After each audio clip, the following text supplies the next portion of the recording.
Hi viewers, welcome to Filmi Craft. நான் உங்கள் அருண். இந்த எபிசோட்ல How to Train Your Dragon ட்ரையாலஜில கடைசி பாகமாக ரிலீஸ் ஆன How to Train Your Dragon The Hidden World படம் எப்படி இருக்குன்னு பார்க்க போறோம். இப்ப இந்த படத்துடைய கதை என்ன அப்படின்னு முதல்ல பார்த்தலாம். தான் வளர்க்கிற டூத்லெஸ் அப்படிங்கிற ஒரு டிராகன் உட்பட தான் கிராமத்திலேயே டிராகன்களுடைய எண்ணிக்கை அளவுக்கு அதிகமாக ஆயிட்டதுனால அதுங்களை எந்த ஒரு டிராகன் ஹண்டர்ஸுக்கும் அவங்களுடைய கண்ணுக்கே படாத ஒரு மறைமுகமான ஒரு ஹிடன் வேர்ல்டுல கொண்டு போய் சுதந்திரமாக விடணும் அப்படின்னு ஹீரோ ஆசைப்படுறார். அதற்காக ஒரு பயணத்தை ஆரம்பிக்கிற அவர் அதுக்கப்புறம் என்னென்ன பிரச்சனைகள் எல்லாம் எதிர்கொள்றார் அப்படிங்கறதான் படத்துடைய மொத்த கதையே. இந்த படம் How to Train Your Dragon ட்ரையாலஜில 3வது பாகமாக இப்ப ரிலீஸ் ஆயிருக்கு. இதுக்கு முன்னாடி ரிலீஸ் ஆன முதல் 2 பாகங்களுமே ஆடியன்ஸையும் பெரிய அளவுல சாட்டிஸ்ஃபை பண்ணி அதே நேரத்துல வசூல்லையுமே மிகப்பெரிய வேட்டை நடத்தின படங்கள். அப்படி இருக்கும்போது அதே அளவுக்கு எக்ஸ்பெக்டேஷன் இந்த படத்திலையும் அந்த காரணத்துக்காகவே இருந்தது. அப்படி ஆடியன்ஸ் உடைய எக்ஸ்பெக்டேஷனை இந்த படம் சாட்டிஸ்ஃபை பண்ணுச்சா? இப்போ படத்துடைய பாசிட்டிவ்ஸ் என்ன, நெகட்டிவ்ஸ் என்னன்னு பார்த்தலாம். படத்துடைய முதல் பாசிட்டிவ், இந்த படத்துல இவங்க பண்ணியிருக்க அனிமேஷன் ஒர்க் ஒரு பிரில்லியண்டான அட்டம்ப்ட்னு சொல்லுவேன். இவங்க படத்துல எந்த ஒரு காட்சியை காமிச்சாலுமே அந்த காட்சியை அந்த அளவுக்கு தெளிவாகவும் ஆழமாகவும் அவங்க அதுக்கான அனிமேஷன் ஒர்க்கை பண்ணியிருக்காங்க. உதாரணத்துக்கு பாத்தீங்கன்னா, இவங்க ஹீரோவோட கிராமமா அப்படின்னு காமிக்கிற ஒரு இடமாகட்டும், ஒரு கடல் பகுதியை காமிச்சாலும் சரி, ஒரு கடல் பகுதியில இருக்கிற பக்கத்துல இருக்க ஒரு தீவு, அதே மாதிரி நயகரா ஃபால்ஸ் மாதிரியே ஒரு இடத்த ஒண்ணு காமிக்கிறாங்க. அதே மாதிரி ஒரு ஹிடன் வேர்ல்ட் அப்படின்னு சொல்லி பல லட்சம் டிராகன்கள் இருக்கக்கூடிய, அதுவும் கலர்ஃபுல்லா இருக்க அந்த டிராகன்ஸ் எல்லாம் அந்த இடத்தையும் காமிக்கிறாங்க. இந்த ஒரு காட்சிகளுமே உங்க கண்களுக்கு மிகப்பெரிய விருந்துன்னு சொல்லுவேன். அவ்வளவு சூப்பரா அனிமேஷன் ஒர்க் அவுட் ஆயிருக்கு. முக்கியமாக அந்த கிளைமேக்ஸ்ல இருக்கிற ஒரு ஆக்ஷன் சீக்வன்ஸ் அவ்வளவு ஒரு பிரில்லியண்டான சீக்வன்ஸ். அது அவ்வளவு சூப்பராக அந்த அனிமேஷன் ஒர்க் அவுட் ஆயிருக்குன்னு நான் சொல்லுவேன். படத்துல 2வது பாசிட்டிவாக எனக்கு பட்டது இந்த படத்துடைய கேரக்டரைசேஷன்.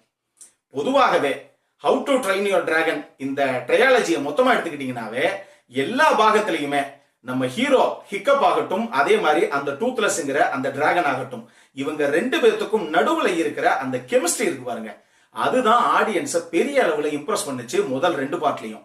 இந்த பார்ட்டை பொறுத்தளவுக்கு அந்த கெமிஸ்ட்ரி மட்டும் இல்லாம 3வதாக லைட் ஃபியூரி அப்படின்னு சொல்லி இன்னொரு ஒயிட் கலர் டிராகன் ஒன்ன இந்த படத்துல இன்ட்ரோடியூஸ் பண்ணிருப்பாங்க. முக்கியமாக இந்த ஹீரோ வளர்க்கிற அந்த டூத்லெஸ்ங்கிற டிராகனுக்கும் அந்த லைட் ஃபியூரிக்கும் நடுவுல இருக்கிற ஒரு ரொமான்டிக் போர்ஷன்ஸ் ஒரு 10 நிமிஷம் போகும். அருமையா எனக்கு ரொம்ப கவர்ந்த ஒரு போர்ஷன்ஸ் சொல்லுவேன். ஆக்சுவலி எந்த ஒரு வார்த்தையுமே இருக்காது. 2 டிராகன் என்ன பேசிக்க முடியும்?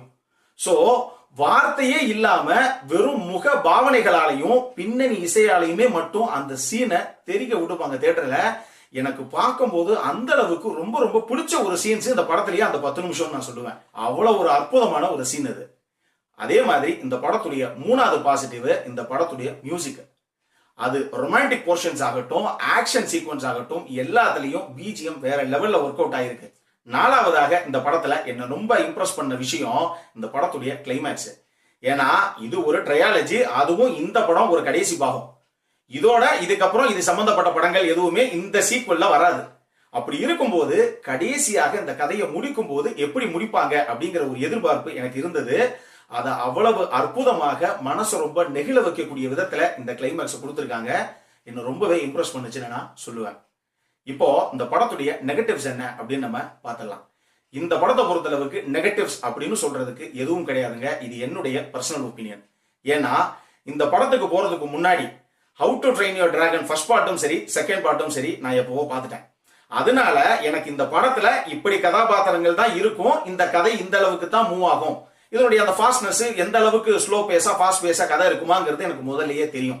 அதனால நான் படத்துக்கு போகும்போதே நம்மள இந்த படம் இந்த அளவுக்கு சாட்டிஸ்ஃபை பண்ணும் அப்படிங்கிற ஒரு கிளியர் கட் எக்ஸ்பெக்டேஷனை செட் பண்ணிட்டு தான் போய் பார்த்தேன். அப்படி போனதுனாலயே உண்மையா நான் என்ன எதிர்பார்த்து போனனோ அதை விட பெரிய அளவுல இந்த படம் என்ன சாட்டிஸ்ஃபை பண்ணுச்சு அப்படிங்கிறது என்னுடைய கருத்து. மொத்தத்துல இந்த படம் எப்படி இருக்கு அப்படின்னா 6ல் இருந்து 60 வரை, முக்கியமாக நீங்க அனிமேட்டட் படங்கள் விரும்பி பார்க்கிற நபர்களாக இருந்தீங்கன்னா இந்த படத்துடைய அந்த மனதை நெகிழ வைக்கக்கூடிய கிளைமேக்ஸ் நிச்சயமாக உங்களுக்கு ரொம்ப பிடிக்கும். நீங்க கொடுக்கிற 150 ரூபாய் 200 ரூபாய்க்கு கண்டிப்பாக உங்களை ரொம்பவே சாட்டிஸ்ஃபை பண்ணக்கூடிய ஒரு படம் இது. இந்த படத்துக்கு நிச்சயமா ஃபேமிலியா குடும்பத்தோட குழந்தைகளை கூட்டிட்டு போய் பாருங்க, அவங்களுமே ரொம்பவே ரசிப்பாங்க. இந்த படத்துக்கு ஃபில்மி கிராஃப்ட் கொடுக்கக்கூடிய ரேட்டிங் 7.75 அவுட் ஆஃப் 10. இந்த வீடியோ பிடிச்சிருந்ததுன்னா லைக் பண்ணுங்க, ரொம்ப பிடிச்சிருந்ததுன்னா உங்க ஃப்ரெண்ட்ஸ் எல்லாத்துக்கும் ஷேர் பண்ணுங்க. உங்களுடைய கருத்துக்கள் ஏதாவது இருந்தது அப்படின்னா கீழே இருக்க கமெண்ட் செக்ஷன்ல எங்களுக்கு தெரிவிங்க. வீடியோவை க்ளோஸ் பண்றதுக்கு முன்னாடி சப்ஸ்கிரைப் பண்ணுங்க. சப்ஸ்கிரைப் பண்ணும்போது பக்கத்தில் இருக்க நோட்டிஃபிகேஷன் பெல் ஐக்கானையும் கிளிக் பண்ணுங்க. அப்பதான் எங்களுடைய வீடியோஸ் எல்லாம் உங்களை ஆன் டைம் வந்து சேரும். இதே மாதிரி இன்னொரு வீடியோவோட அடுத்த முறை உங்களை சந்திக்கிற வரைக்கும் it is Arun signing off. Bye.